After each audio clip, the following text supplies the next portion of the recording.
Hi, I'm John, and I have an unusual weight loss story to share with you today. It's about how I lost over 70 pounds of fat not too long ago, and how I finally saw my abs for the first time in my life at the age of 40. How did I do it? Well, a lot of what really worked for me is stuff you probably won't read about in the magazines, and I bet it will work for you too. I'm not a naturally lean guy. In fact, I was downright obese for many years. And when I found out that it wasn't my fault, well, that was one of the best days of my life. I'm going to tell you my story because it's probably very similar to your own. It doesn't matter if you're a guy or a gal. Anyone who struggles with their weight and their waistline will relate to this story.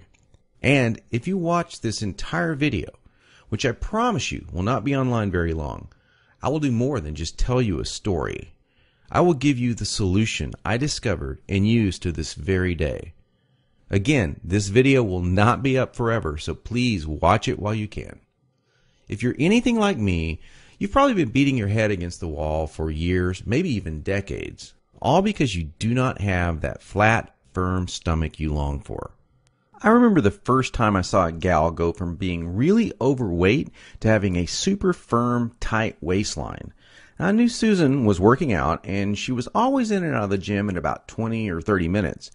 But after a few months, I really began to notice more than just her workouts.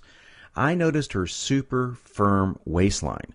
Susan was wearing a workout outfit that showed the rest of the gym what she did. She got the fat off, and boy, was it sexy. That just made me want to go home and do 1,000 setups. And I did. I was really sore the next day. It didn't exactly work, though. Now, you know the look of what I'm talking about. Hardly any fat around the waist. Great lines of tasteful muscle tone, where most people carry those rolls of flab. And when Susan tucked in her shirt, nothing hung over her belt. And that's not all.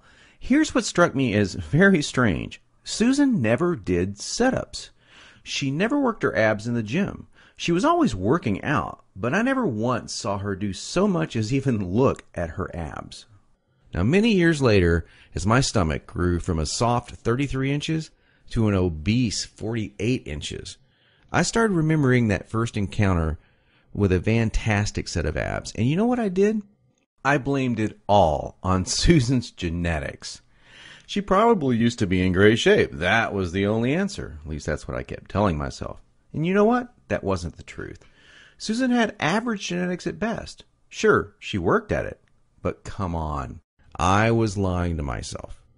Now, I'm an honest guy, so admitting this was very difficult. And the fact that I was lying to myself didn't hit me all of a sudden.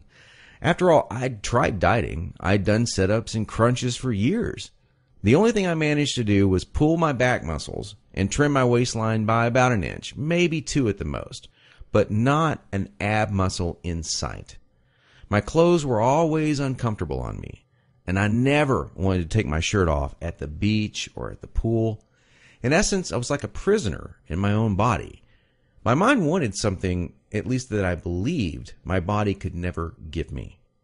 Maybe this sounds like someone that you know. Maybe it sounds just like you. Well,